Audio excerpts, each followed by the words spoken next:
space station, we're up here to explore and to research. And so we do lots of science experiments to try to understand more about the human body and our environment around us. And we are pushing further into space and trying to understand the technologies that we need to be able to support living in space for a long period of time. That's why we're up here. That's our main reason. Of course, we need to do a lot of maintenance in order to make sure that the station stays in shape. Over.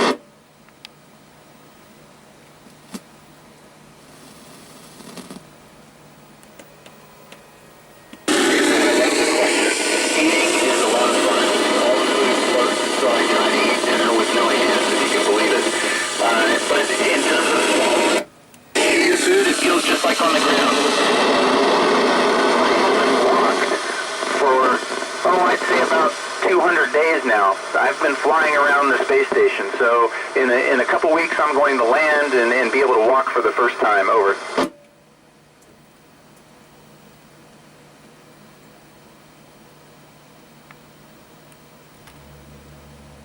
That is a great question. So on October 3rd, I'm actually going to return to Earth. It's the end of my mission.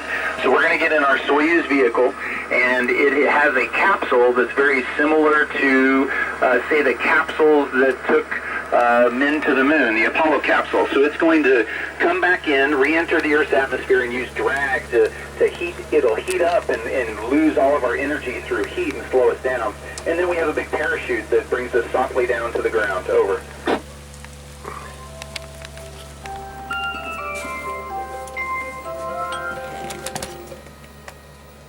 It is the most amazing feeling. You know, I think the best way you could try to simulate it is if you were in a pool and you were underwater holding your breath and you just floated there. I've felt like that for the last 7 months. I get to somersault and do tricks and fly around corners. It's just amazing. Over.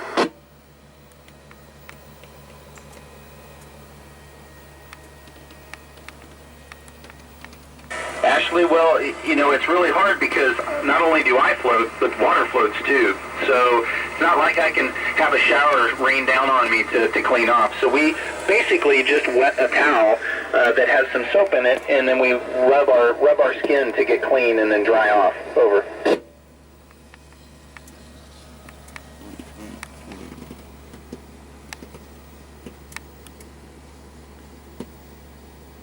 Well, it's not as easy on the ground because gravity doesn't help take everything down. So we have to find another force to be able to help us out. So we use basically a toilet that has a vacuum cleaner attached to it so that it sucks everything in. Over.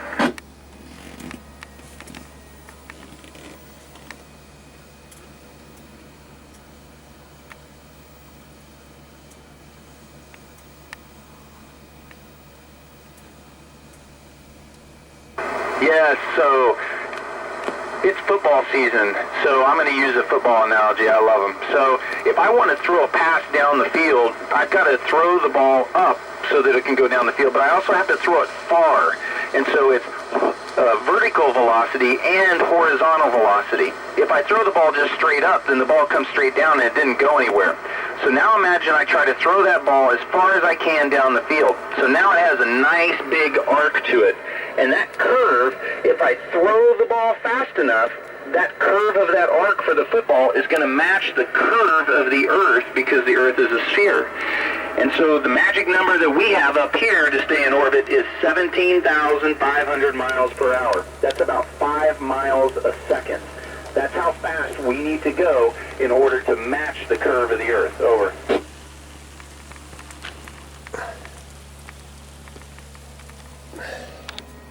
It's the best sleep I've ever had. I turn on a little music and I close my eyes and I fall asleep. And I'm in a sleeping bag, but the sleeping bag just kind of keeps me cozy, and I've got it very loosely tied to the wall so that I don't float away. But it lets me just kind of float in place, and my body finds a natural position, and I sleep 8 hours a night like a baby. Over.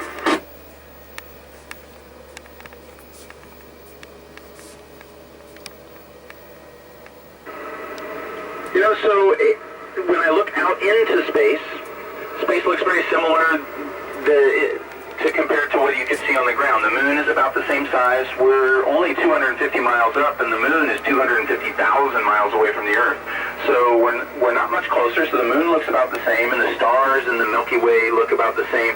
I think I can see more stars, and I see more of the Milky Way because I don't have to look through the atmosphere. The biggest difference is I can also see the Earth at the same time.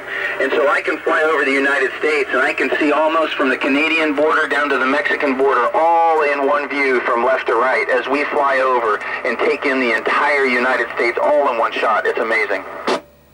Over.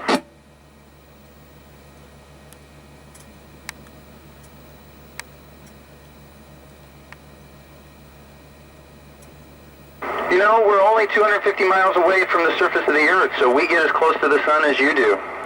Over.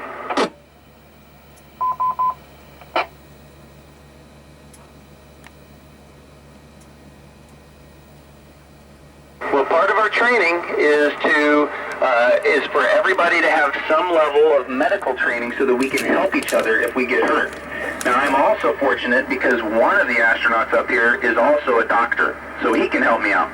But, you know, we're not anywhere near a hospital, so if things are bad enough, we would get in our Soyuz and land early. Over.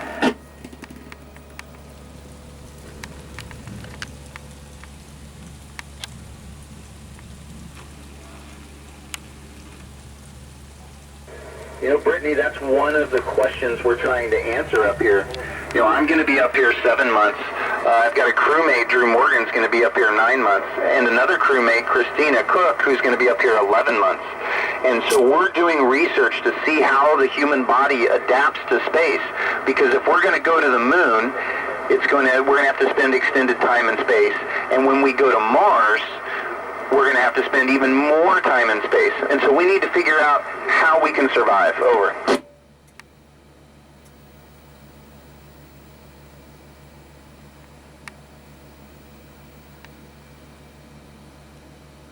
You know, Daniel, so we use the electromagnetic spectrum, just different parts of it.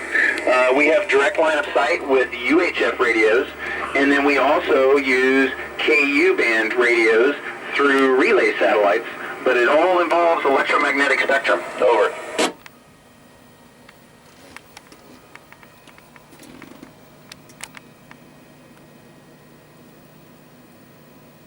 When I launched on my rocket, it was 8 minutes and 48 seconds from liftoff until the engines cut off and we were in orbit.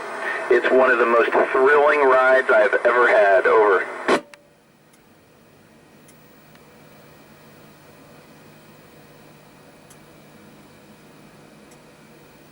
You know, Abby, that's important. You know, we're in orbit and we'll stay in orbit for a long time, but we also need to, if there's something in our way that we may collide with, we need to move out of the way so that we don't have that accident.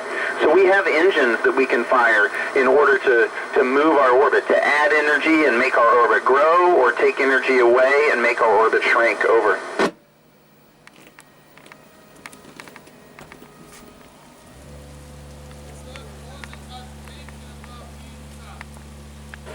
Well, so we're up here to study what happens when gravity isn't the dominant force. Because we are in orbit, everything is falling together. One of the biggest things is